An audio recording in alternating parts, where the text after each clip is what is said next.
కూటమి ప్రభుత్వం అన్యాయం చేస్తే రాష్ట్ర అత్యున్నత న్యాయస్థానం న్యాయం చేస్తుందన్నారు గుంటూరు వైఎస్ఆర్సీపీ నాయకుడు ప్రేమ్ కుమార్.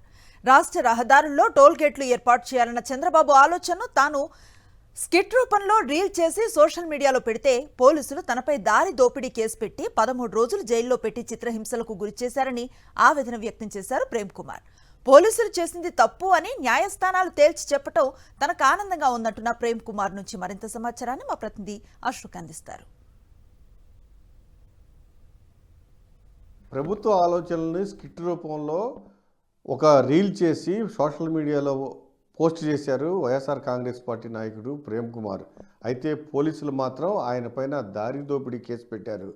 వెంటనే కుటుంబ సభ్యులు కోర్టులో హెబియస్ కార్పస్ పిటిషన్ దాఖలు చేశారు.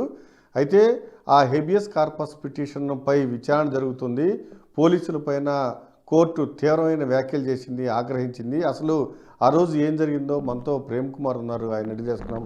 సార్, అసలు ఏం జరిగింది? మీరు ఏం స్కిట్ తయారు చేశారు? పోలీసులు మిమ్మల్ని ఎందుకు అరెస్ట్ చేశారు? అసలు ఏంటి? నమస్తే. డిసెంబర్ 9వ తారీఖున నేను ఒక వీడియో చేశానండి. స్కిట్ అది. స్కిట్ ఏంటంటే, ఖజానాలో డబ్బులు లేవు, ఊరూరు టోల్గేట్ పెట్టాలని చంద్రబాబు గారు అన్నారు.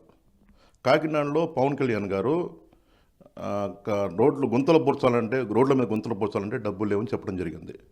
దాన్ని పేజ్ చేసుకొని డిసెంబర్ 9వ తారీఖున నేను ఒక వీడియో చేశాను.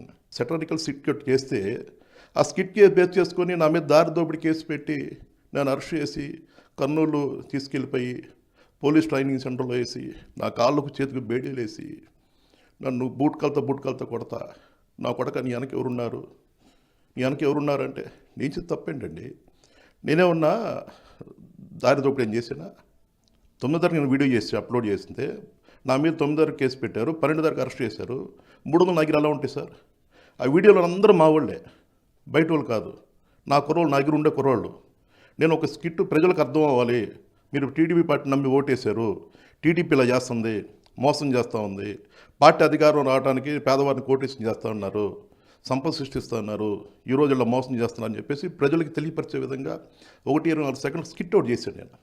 ఆ స్కిట్ని నన్ను దారి దోపిడీ కేసు పెట్టేసి ఇష్టానుసారం కొట్టి సంఖ్యలు వేసి నన్ను ఇబ్బంది పెట్టి వీడియో తీసి బట్టలు లేకుండా మినిస్టర్ హోమ్లో లోకేష్కి పంపించాలి వీడియో అని చెప్పి చేస్తే చేసిన తప్పేంటి అడుగుతా ఉన్నా నేను.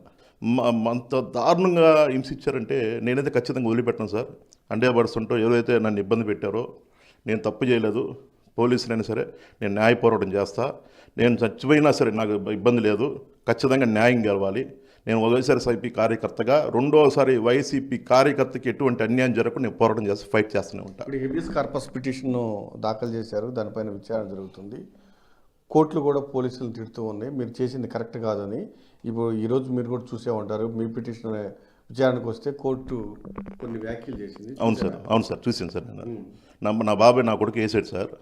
నన్ను కిడ్నాప్ చేసి తీసుకెళ్ళారు సార్. ఎక్కడ చేసేది తెలియదు. అర్ధరాత్రి 2:30 తీసుకెళ్లారు. పోలీసులు అని చెప్పారు. చూపారు, ఐడెంటిటీ కార్డు చూపించలేదు. నెంబర్ ప్లేట్ అని ఉండాలి కదా, నెంబర్ ప్లేట్ లేదు. రెండో వచ్చేసి పోలీస్ కారులో రావాలి కదా, పోలీస్ కారులో రాలా. తీసుకెళ్ళింది పోలీసులా లేకపోతే ఎవరైనా టీడీపీ గుండాలు తీసుకెళ్లారన్న సంగతి మాకు తెలియదు కదా సార్.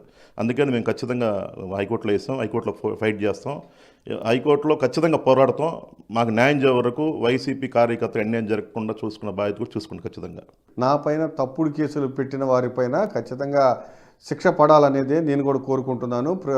న్యాయస్థానాలు ఖచ్చితంగా నాకు న్యాయం చేస్తాయనే నమ్మకం నాకు ఖచ్చితంగా ఉందని కూడా ప్రేమ్ కుమార్ చెప్తూ ఉన్నారు. కెమెరామెన్ భాషతో అశోక్, సాక్షి టీవీ, గుంటూరు.